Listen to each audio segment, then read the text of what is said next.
Hey folks, it's your boy, AA. This video has been sponsored by Paradox Interactive for Age of Wonders 4. Click on the link below to try it for yourself, or you'll experience 7 years of bad luck. That's not a threat, that's a fact. We observe today not a victory of party, but a celebration of freedom. Most people don't know anything about ancient American history. Perhaps it's that they see only the conflict and division that's tearing our country apart. But today I'm going to tell you a tale of an America less often told. The tale of the mythical American past. So grab your popcorn and your beverage and get settled deep in your seat, because I'm going to tell you of a history seldom taught in schools, history books, or anywhere else. A tale of the American past. A tale maybe even to make you reborn. A tale to inspire. A story to ignite. A flame to light you ablaze and set your world on fire. It all starts with the earliest Americans, humans born of the nations from all over the world. Americans are magic, arcane and of unknown origin, led by our great but less remembered patriarch, George Washington Wizard, father of our great 50 states. Naturally, people of quick reflexes, destined to be led by George W. Bush, which the W actually stood for Wizard. George Wizard Bush, who spoke for the trees. Magic Johnson, obviously a wizard. Michael Jordan played for the Washington Wizards. Harry Potter Truman. The writing's in the sand. All Americans are magic. And as you probably learned in the history books, from the very beginning, we did reject feudalism, high society, and barbarianism, eschewing Europe and all her quarrels, to ultimately pursue our own capitalist agenda of industriousness, which, despite our unique backgrounds and origins, we forged one American dream. A dream based on hard work, that anyone in our United States could settle his own land and pull himself up by the bootstraps. And so with our national philosophy forged by a union, there arose our great leader, George Bush.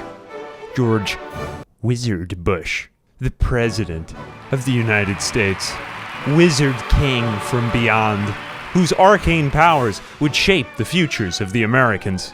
Mounted on his horse with his magical powers, he led our armies to the great founding American settlement of Texas, the first of the 50 states. There he led his Rough Riders to seed and settle the new lands. And so this was how President Bush began to settle the continent. The early America was an isolationist nation. After its separation from Great Britain, the country was divided up into provinces, with each city producing food from the farms, reaping the bountiful nutrients of the earth like a fresh green breast. Breast.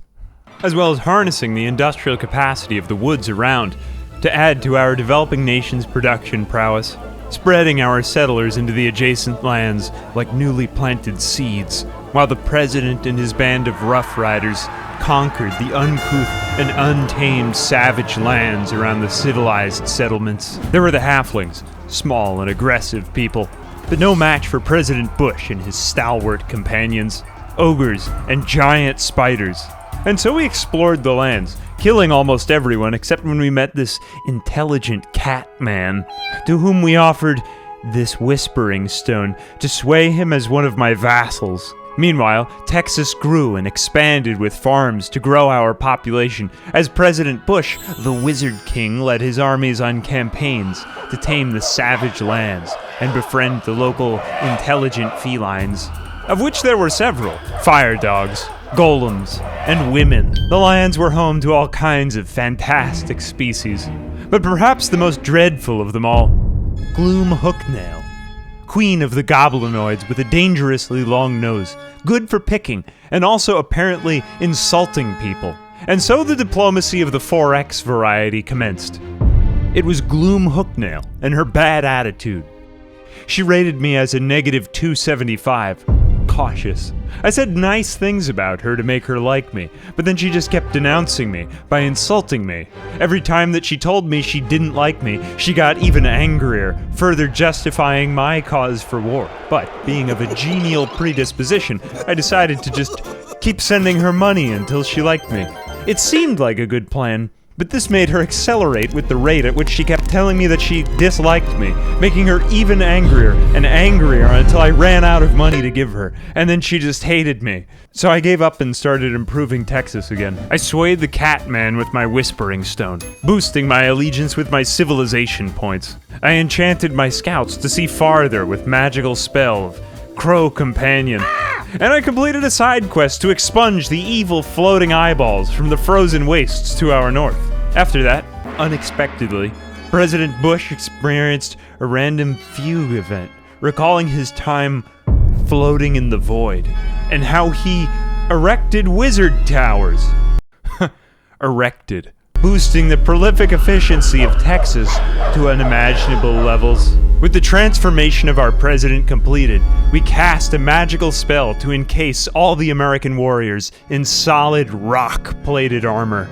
And we began to explore to the very ends of the earth at its four corners, meeting new people, the electrical cats of Enamru and Cannon, and the hostile amphibians of Slagholm, as well as discovering new locales, the vast and expansive majesty of the Northwest Sea, and the fiery obsidian depths of the lava beneath the surface of the earth. Where, as it happens, there was a whole civilization of mole people that I just completely ignored for almost in the entire game. That aside, as we explored the lands, we attempted to continue expanding Texas, but Gloom Hooknail and her foul race of goblin companions thwarted our attempts to expand by capturing our claimed provinces, adding to our casus belli, along with a list of other grievances. Trespassing in our domain, capturing nearby ancient wonders, and then trespassing again. I wanted to be a nice person, so I had to send President Bush, the Wizard King, all the way around the goblinoid lands in order to avoid touching anything that they had already claimed.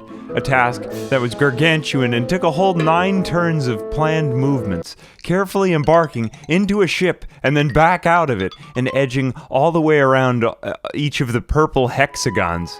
And this was honestly a pain in the ass. But upon arrival back in our homeland, he used the opportunity to establish the second city of our grand empire, Florida, home to Jeb Wizard Bush, Governor of Florida, Cannon. After another brief and random encounter where I successfully convinced one of my vassals that she was supposed to love her own daughter, with my 60% chance of persuasion, I established a temple of fertility in both Florida and Texas, solidifying their growth. And then I mustered the combined military strength of our two armies, George with his orb of lightning and Jeb with his sledgehammer, to march south toward... Well, there was coincidentally a nest of angry phoenixes who were just becoming a generalized pestilence because they kept coming up north to occupy our resource nodes. Both George and Jeb Wizard Bush perished in battle multiple times attempting to expunge the hot threat of Phoenix. Coincidentally, our main leader, George, just respawned at the temple, but instead I had to keep reincarnating Jeb's various successors like Jeb Bush II, just to keep sending them to their doom at the hands of the angry phoenixes. This necessitated the summoning of the most powerful and senior of American presidents. And so it was that I summoned the demonic, fiery beast that was George H.W. Bush. That is, George High Wizard Bush. So many generations of American presidents had led to this. The Triforce had been completed. The 3 Bushes who spoke for the trees brought back the natural harmony to the lands that had once been devastated, casting their magical spells to bring an end, finally, to that endless winter that had ravaged those desolate lands. It was time to invade, once and for all, the goblins in the forsaken lands of Gloom Hooknail, the witch queen of the goblinoids, and restore those snowy fields to their former natural beauty. And so this marked the beginning of a series of campaigns whereby the 3 Bush generals, wizard kings, all of them, rode their noble spider mounts into battle to end the global warming that the goblins were spreading throughout the lands. They rode their spiders into battle, leading the combined American forces and laying siege to the goblin capitals of Nightwatch, Dominance, Pyrus Tur, and Thorncroft, all for the freedom of Texans, Floridians, and Ohioans. Which, coincidentally, right after we took over their city, they immediately rioted because they didn't want to be free, but instead preferred to be enslaved to their goblin overlords instead.